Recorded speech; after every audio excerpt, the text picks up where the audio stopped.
What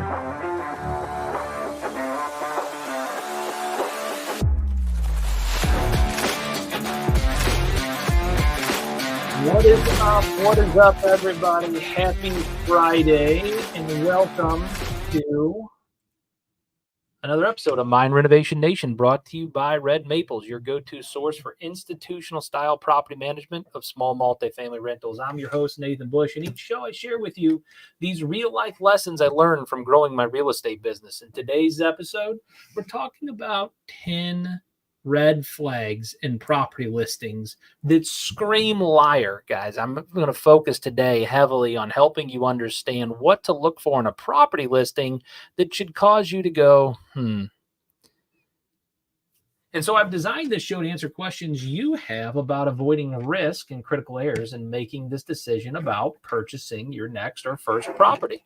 And if you want more of these types of resources regularly, you can subscribe to my YouTube channel or head over to www.nathanbushmba.com/subscribe or check out the other resources in the links in the show description. If at any time you guys have questions today, I encourage you, let's participate, share your information online, put it in the comments, and if I can get to it during the show, I will. If not, I'll go back after the show and answer any comments that came in online. But I got a jam-packed show for you today because we're going to go through these 10 red flags in a property listing that scream liar.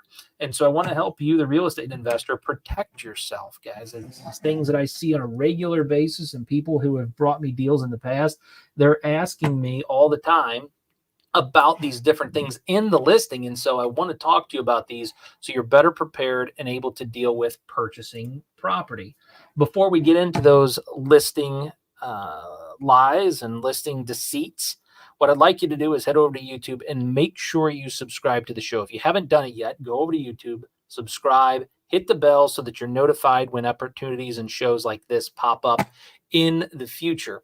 And take a second and go get your Red Maples property assessment. If you have a rental portfolio and you need help with property management, or maybe you just need somebody to assess where you're at and what's going on with your rentals, head over to www.red-maples.com/assessment. I'm very thankful for my sponsor of the show, the main sponsor that helps us to be able to bring this and put this show on for you, Red Maples. They show small multifamily real estate investors how they can achieve double-digit returns with institutional style property management partner. Head over to red-maples.com/assessment and get an assessment of your portfolio. Now for the show today.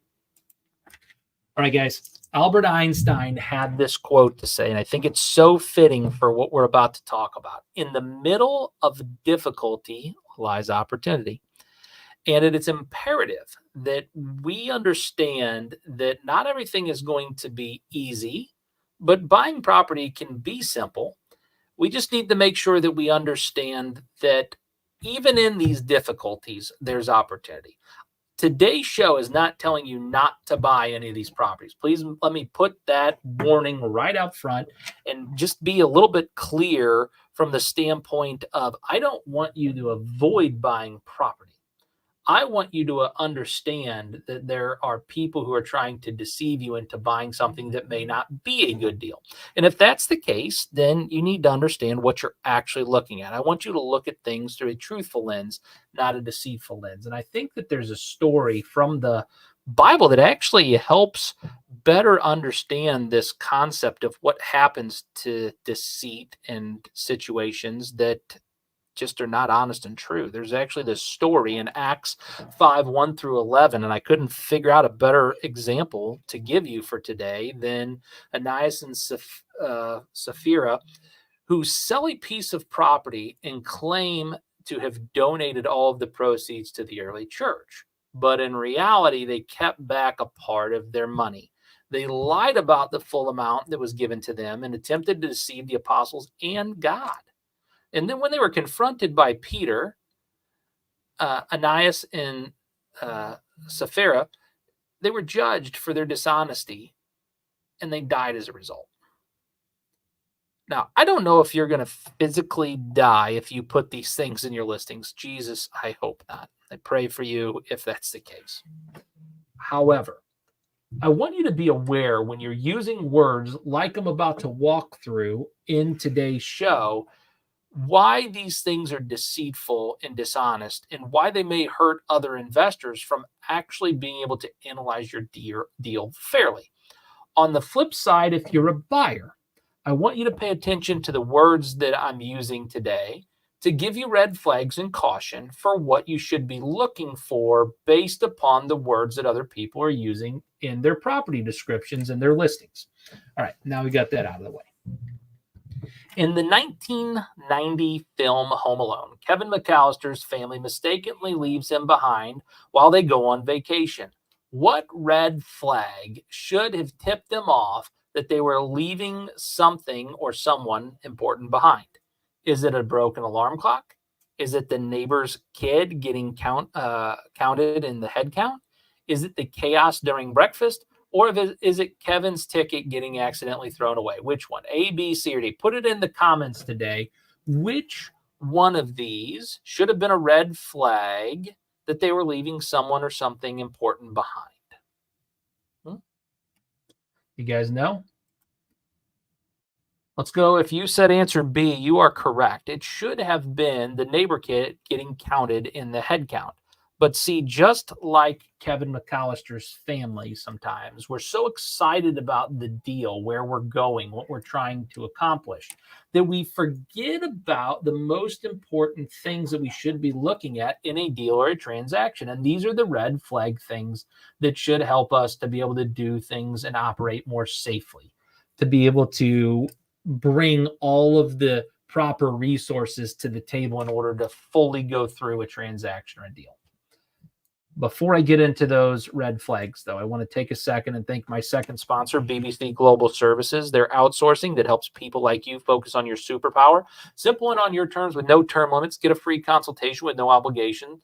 You can go to www.bbcglobalservices.com. At Red Maples, we love BBC Global Services. In fact, we have virtual assistants that work for our organization that are employees of BBC Global Services. They have been fantastic, have done a great job. And so if you need help in your organization, and maybe you're not to the size where you need a full-blown property manager to take over, or you need additional resources as a property management organization, or if you're contracting business, you need help, head over to bbcglobalservices.com and see if that's a right fit for you. All right. So let's talk about the first red flag. This first red flag is one of my big pet peeves from a property management perspective. When I see this is straight up cringe. Like, I don't know how to say it anymore, honest and open and transparent to you guys, but this first red flag is one big one that you need to look out for when you see it in rental listings or you see it in investment property listings. Turnkey. Turnkey. If you see these words, turnkey, that should be your first red flag. And here's an example of a listing I saw on Zillow 2 days ago. It says the turnkey first floor is ready for the next resident and could easily demand rent of around $1,200 if desire is to rent. The second floor is awaiting finishing touches to push the rents even higher with mechanical updates, blah, blah, blah, blah, blah. They're saying that the first floor on this property is turnkey, but the second floor is not turnkey. They're trying to use turnkey in this listing to deceive you into buying a property that's apparently ready on the first floor to rent. What does turnkey mean in this listing, though? It doesn't emphasize the fact that it has a past occupancy inspection in here, nor does it go through the other updates inside of the property, like windows that might leak or have other issues, nor do you see in here the fact that maybe there's doors that don't close properly inside the property. Or have you tested every single faucet inside that property and made sure the water turned on properly? In this particular property, is there a dishwasher, and does the dishwasher work correctly? Is there a garbage disposal, and have you turned on the garbage disposal to verify that that garbage disposal is actually working? I could go through all kinds of different things. The biggest one being the occupancy inspection is not listed on here, nor do they have documentation in the listing of the occupancy inspection. This is not turnkey. Just because somebody puts paint on something or updates an HVAC system does not mean that that property is turnkey. And this should be an immediate red flag. This should tell you, when you see the word turnkey, you immediately start thinking to yourself, what are the maintenance expenses that I need to go in and fix inside of this property? What are the hidden issues that are not disclosed in this particular property? Turnkey in this situation, which is really, really crazy about this, is that turnkey typically means that there's already a tenant in place and they're paying rent, which is a story for a whole nother episode that I could go through with you. And we might touch on that a little bit in the future in today's show. But this is saying that this property is turnkey, and yet there's a second floor that still needs quote unquote finishing touches. When you see the terminology red key, I want you to think to yourself, what are the hidden maintenance expenses that I am just unaware of? What are the issues with the tenant, if the tenant's in place, that I am just unaware of? They're there. Nobody's selling their property that is making them money beyond their wildest dreams, helping them achieve all of their goals. Nobody's selling their property without having a reason to sell it. And so turnkey is your first red flag. The second red flag that I'd like you to consider and think about is when you see this terminology in a listing called price to sell. Price to sell. So I actually went through and I pulled this article by Jessica Johansson, and it was written on April 11th, 2024. And before you decide to list your house as price to sell, you should be aware of the connotation. This phrase can sometimes make buyers assume that the house has significant defects. Price to sell is terminology inside a listing that should be a red flag for you as an investor going to buy. Now, there's pros and cons to using the terminology of price to sell in your listing. If you're trying to sell a property, the pros can be it can generate a lot of interest for the property. It can let buyers know negotiation is possible, and it can result in a fast sale of the property. The downside of this price to sell language is it's a cliche phrase that it can be a red flag for buyers. Why is it priced to sell? Should be the first question you ask yourself if you're a buyer of this property. It can encourage lowball offers or lower offers.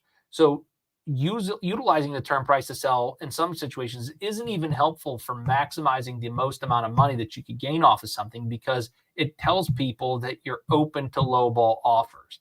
And if you're a buyer on a price to sell property and you're putting in an offer, I'm not encouraging you to pay top dollar for that property. And lastly, it may result in leaving money on the table. And so don't use the terminology price to sell in your listing. This is a terrible strategy. And in my opinion, it's a major red flag and something to significantly consider. So I want to show you two different projects. The project on the top is one that used the terminology in the listing, or potentially uses the terminology in the listing, price to sell.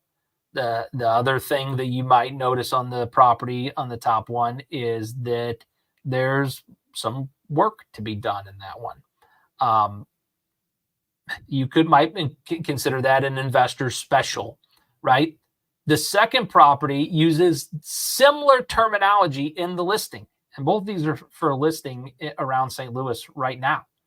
And so this becomes the challenge for me, is that you see terminology like price to sell or investment opportunity, handyman special. You see these terminologies that I'm giving you red flags for today. And both properties use similar language. I don't know about you, but the top one doesn't just need a little touch up. And the bottom one, we don't know what's going on with the mechanical systems. All right, motivated seller. Motivated seller. When you put the terminology motivated seller in your listing, or you're a buyer looking at something that says motivated seller, this is another red flag.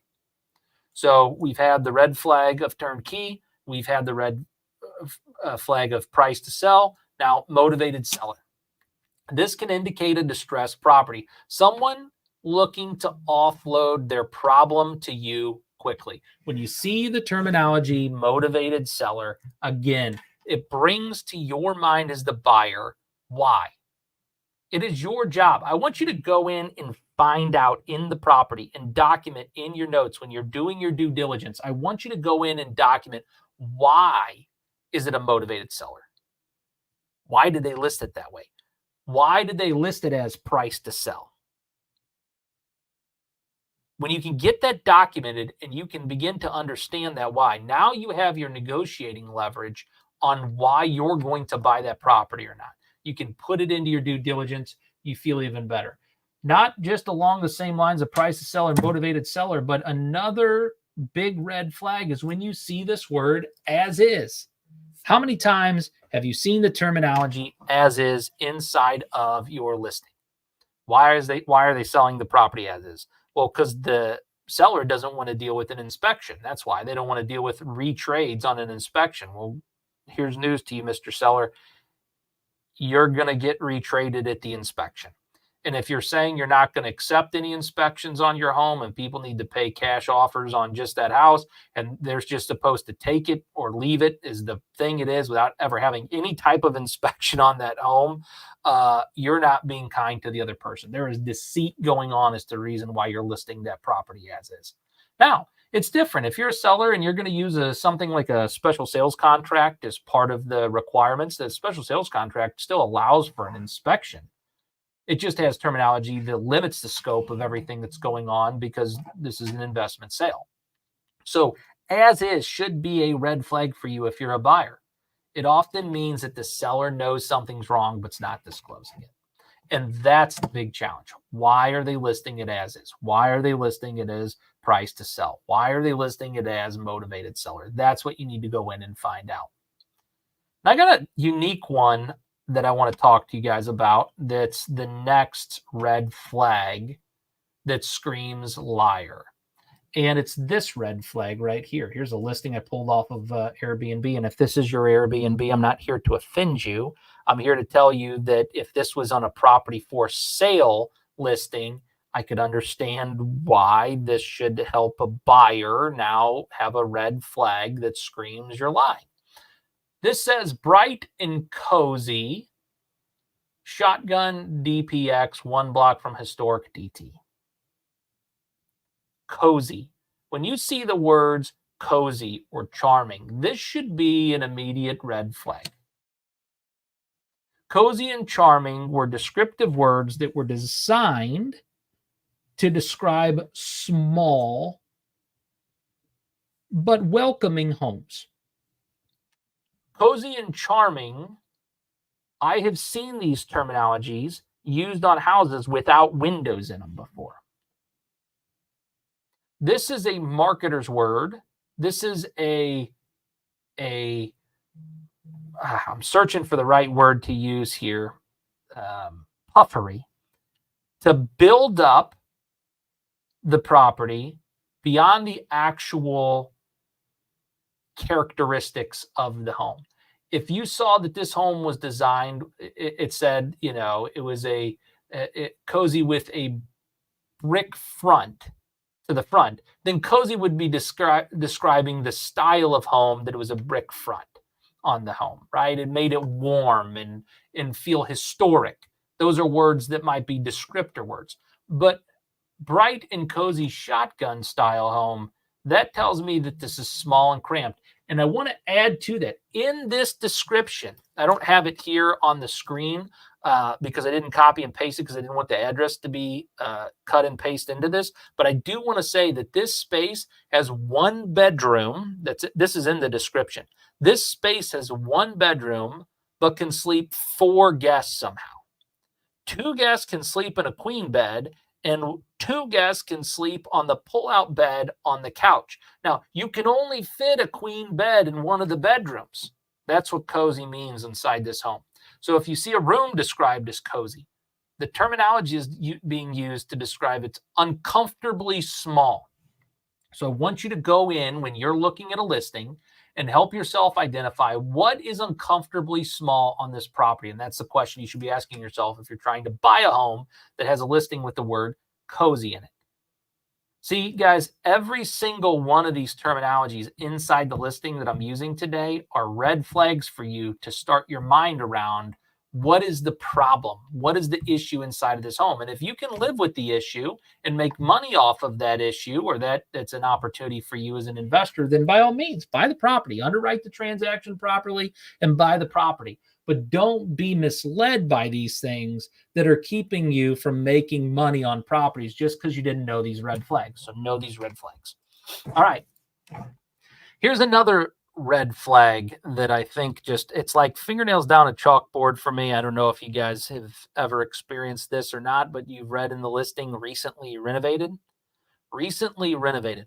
What does that mean? That means so many different things to people. Here's what I want you to pay attention to. What was not renovated when it says recently renovated? What was not renovated? What is the aspect of the house? What system? What part of the home? What room of the home? What subfloor of the home? What system of the home wasn't renovated? If it says recently renovated, in my head, and I'm just, I'm exaggerating things today to help you better understand what to look for in these listings so that you can buy more accurately. But when you see the words recently renovated, in my head, that means every system of the home, every surface of the home, every system, every surface, every covering of the home, every appliance in the home, every single aspect, every screw in the home has been updated. Every nail in the home has been updated. So recently renovated to me means every single aspect of that property has been renovated. Most of the time, what you'll find in a listing that says recently renovated means that the flipper went into the property and they put maybe some new flooring down and paint and then listed it as recently renovated. In fact, I went online and did some research about recently renovated homes. And if you're an investor or single family home buyer or even a multifamily buyer, when you see recently renovated from flippers, how should you feel? And there's a whole thread here on Reddit that I was reading and reviewing. And this Austin happened to say this. He said, flippers annoy me because they do a crappy job renovating it. And then you need to pay. So you need to pay to rip out and remove old junky renovations they did. You need to pay their markup over what they paid for the property. You need to pay the original price of the property. You need to pay to do proper renovations on the property. And so it's best, in his opinion, to avoid flippers who flip that home to you as a real estate investor. Recently renovated should be a terminology for you as a real estate investor that says, you guys got it, red flag. All right. Let's look at this terminology here. I have seen this in a number of different listings. And so this is a major red flag and a concern for me. And one of the 10 red flags in property listings that scream liar that you should protect yourself from as a real estate investor. And that is great investment opportunity. How do they know whether it's a great investment opportunity for you or not? You should be thinking to yourself, how is an investor going to lose money on this? How is somebody who knows better? I'm being told to be an investor on this property. So how should somebody who knows better purchase this property? Think to yourself, how is the investor going to lose money on this property? How should somebody who knows better purchase this property? Because great investment opportunity sometimes is used to sell problematic properties to inexperienced investors. Whenever you see investment opportunity, red flag. I'll give you a perfect example. In this listing here, it says, welcome to this well-maintained, charming duplex in the highly sought-after Shaw neighborhood. This is an amazing opportunity for your next investment property or for an owner-occupant who wants to live, blah, blah, blah, blah, blah. Right? This building has tons of historic charm. You're looking, blah, blah, blah, blah, blah, blah, blah. Okay. It's an amazing opportunity for your next investment property. Really?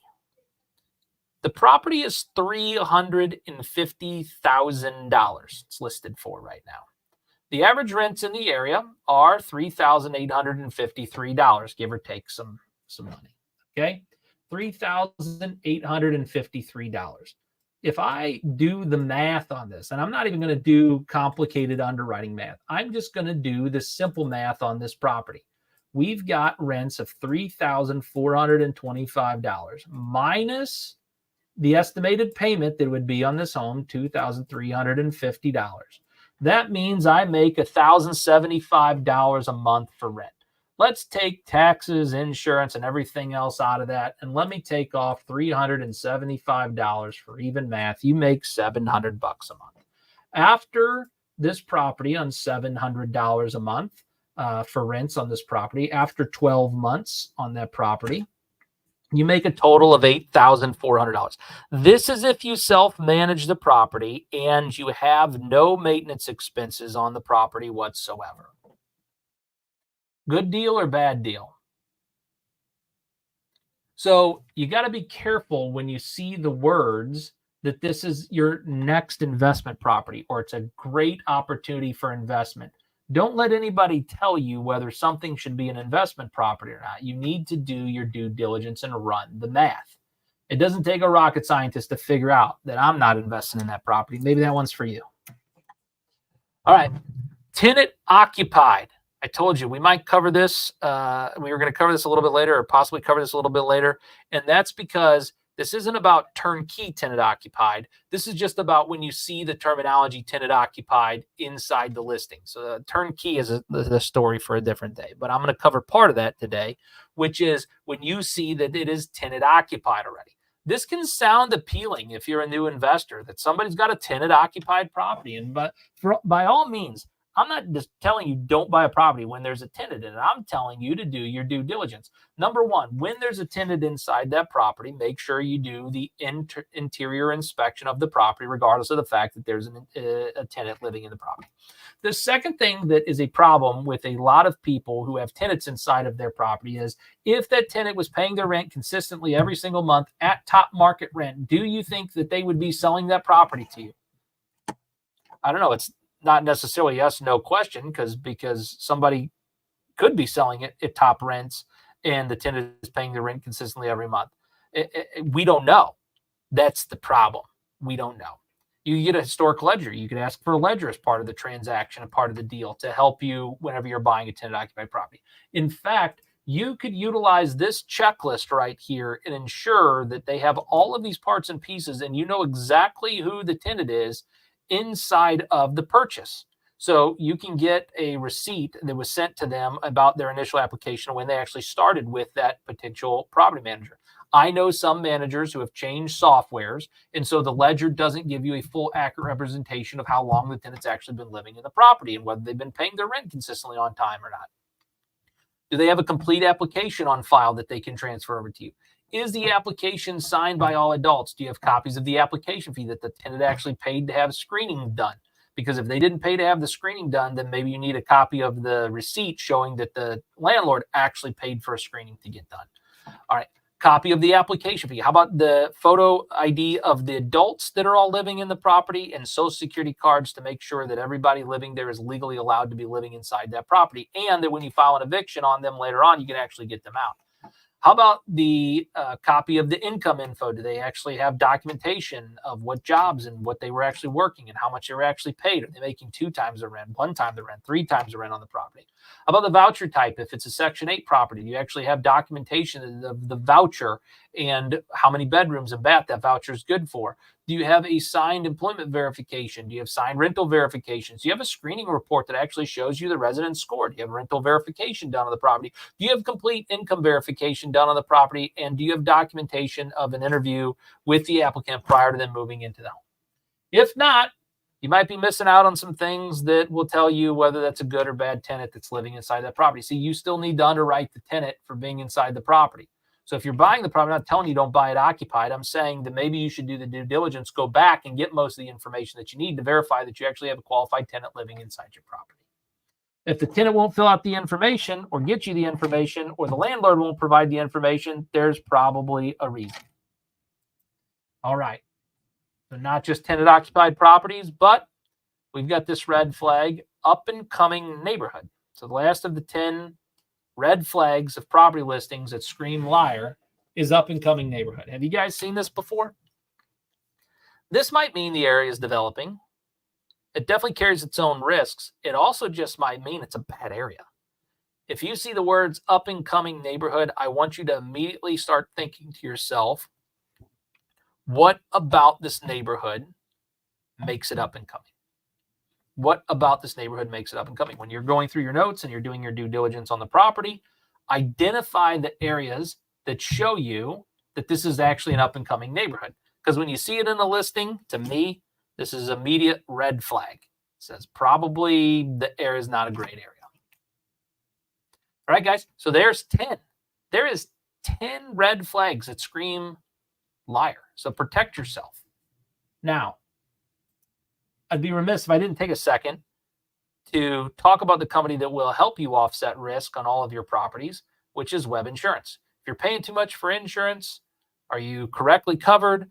Those are questions that Web Insurance can ask. Let Web Insurance be your guide. And they review your current coverages to make sure you have the correct policies at the most affordable prices. And what their clients love is that every year they proactively shop these insurances to ensure that you're truly with the most affordable carrier with the most appropriate coverages. From contractor to real estate investor, let Web Insurance be your guide to help you offset some of the risks of buying rental property. Perfect. So now that we've talked about the red flags, where does this intuition come from? Well, intuition comes from 3 different places, right? You have talent. That's a way to build an understanding of looking for these red flags. You just could have a natural talent for buying property. You could have some knowledge of buying property. And we talked about this stuff all last time. So you can go back and rewatch the last show, which was all about just misconceptions, the 3 big misconceptions that you need to know. I've gone over misconceptions a number of times on the show. So what helps formulate our intuition about how to identify these misconceptions? Talent, knowledge, and experience. That's the trifecta of intuition. And those trifectas are, each one of them are built from wisdom, discernment, leadership experience, people skills, and natural leadership intuition. That's where these 3 things are built from. So you can improve your talent by gaining wisdom, discernment, leadership experience, people skills, and having natural leadership intuition. You can improve your knowledge by gaining wisdom, discernment, leadership experience, people skills. You can improve your life experience through gaining wisdom, discernment, leadership, people skills, and natural intuition. So that's the formulation of what makes those 3 things work, is these core 5 principles here. Gaining wisdom, gaining discernment, gaining leadership experience, gaining people skills, and gaining natural leadership intuition. So last show I talked about how you gain wisdom. You have a healthy fear for the consequences of not being in alignment with truth. This is the beginning of wisdom. Having a healthy fear of not being in alignment with truth is the beginning of wisdom. Don't you think you're going to gain that alignment with truth the minute you find out the property wasn't turnkey? So if you lack wisdom, stop doing the wrong thing. Don't be the type of person who would put turnkey property into your listing. In fact, if you have that now, go confess to the people who have the deal that you're working on right now that they've been misled, that it's not turnkey, and that you're making the correction, and ask them to forgive you. This way, you can go live in the truth and begin to develop this wisdom. Stop deceiving people. Don't be a deceptive person, and have a healthy fear of being out of alignment of the truth. That will give you wisdom, guys. That's one of the core principles of being able to develop your talent, knowledge, and experience. How about this? How do you gain discernment? Well, first of all, discernment. What is discernment? Well, this is the quality of being able to grasp and comprehend what is obscure. So having a skill in discerning, right? So how do you do that? How do you gain the ability to be more discerning? Well, you can seek out the truth. You can seek out the truth in every situation. That will help you to be more discerning. That's what I'm trying to help you do today, is to gain an understanding of how to seek out the truth on each one of the 10 red flags. If the person says they have a turnkey listing, we need to ask ourselves, why is this not a turnkey listing? Where is the challenge that they're trying to sell the property? Remember the first one I went over with you said it was turnkey and there wasn't even a tenant in place. and turnkey would imply that there was a tenant in place. So seek out the truth in every situation. Speak about the situation out loud and allow yourself to hear it. See, when I say these things out loud to you guys today, you can totally see why these are red flags with me saying them out loud. Do you talk about your deals? Do you read the rental listing out loud? Do you have conversations with other people out loud about the deal that you're working on so you can hear for yourself the situation at hand? Practice paying attention to outcomes of your decisions, whether they're positive outcomes for everybody or negative outcomes for everybody. This will help you improve in your discernment. Decide to be patient. Surround yourself with other people who are good discerners. Ask them, what do they look for in deals and transactions? Come back to my show every single Friday so I can help you have better discernment on the deals and decisions that you're making with your rental investments. And check your decisions against what the Bible says. I think that goes without saying, but not everybody follows the same practices that I do spiritually. And I just highly encourage everybody to check your decisions against the Bible.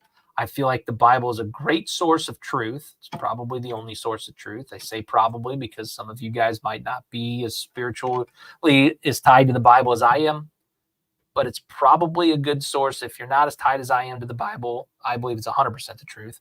However, for you, you might think it could be possibly the truth. And so what's great about the Bible is test it.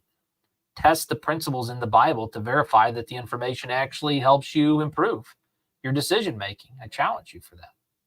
And then look at every single situation and look for the most unselfish option. Good discernment is, what is the most unselfish way to promote this house? What is the most way to serve other people? When I'm writing this listing, or when I'm posting this to Facebook, or when I'm speaking about my property to another person, or I'm putting together an offer, what is the most unselfish way to help this other person? And if you can do those things, you're probably gaining some discernment as you go through the process. And I'd like to encourage you guys, if you'd like to know how to achieve rapid strategic growth without manipulation, deceit, control, oppression, I highly encourage you to go pick my book up from Amazon. Head over to Amazon, get my book, The Caesar Method, and you'll learn the 6-step process to achieve rapid strategic growth. If you'd like to be coached on achieving rapid strategic growth, I'm giving away one free coaching session. Inside of the link in the show description is a Linktree account. My calendar's there. Schedule an appointment and let me know that that's what you'd like. You'd like to be coached one free time on how do I implement the Caesar method to be less deceitful and to present my information in an ethical, honest, and truthful way to other people. I'm happy to help walk you through that. Just head to my Linktree account. That's linktr.ee/NathanBushMBA. That's in the link in the show description. Guys, has this been helpful? Is this helpful for anybody? Did you learn anything today about the 10 red flags and the property listings that scream liar? If you did, put in the comments, what was the most impactful red flag that you learned today? And by doing so, you'll help me understand that I'm actually getting through some of the information to you that you're looking to receive. So if this was helpful for you at all today, put in the comments, what was the most impactful red flag that you learned? And that, Renovation Nation, brings us again to the end of another episode. I'm your host, Nathan Bush. And on this guide of your real estate business growth, I want to be on that journey with you. Remember, just like plants need the right air, soil, and care, our minds need the right environment to build a life of purpose, passion, and growth.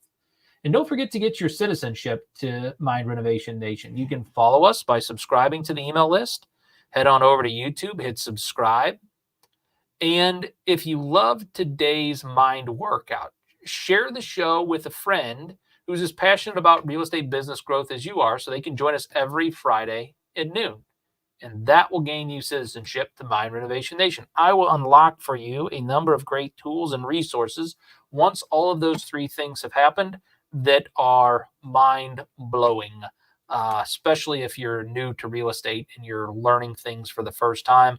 I've got a fix and flip guide that I did with Jamie Frazier. I've got some checklists. I've got my property management presentation that goes over all of the information that you probably need to know from a property management perspective.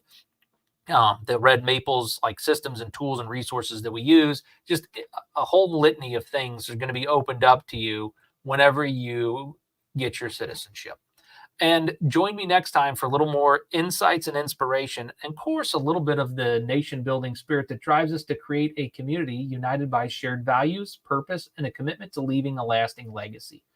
Until then, keep growing, keep building, and let's lead more than 25,000 souls to a life of values-based investing. In our journey of Mind Renovation Nation, we often talk about personal growth, ethical leadership, and making impactful choices. Values-based investing is an extension of that philosophy. It's about being a steward not only of our finances, but of our values and vision for the future.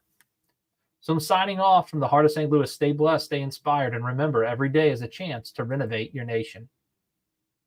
See you guys.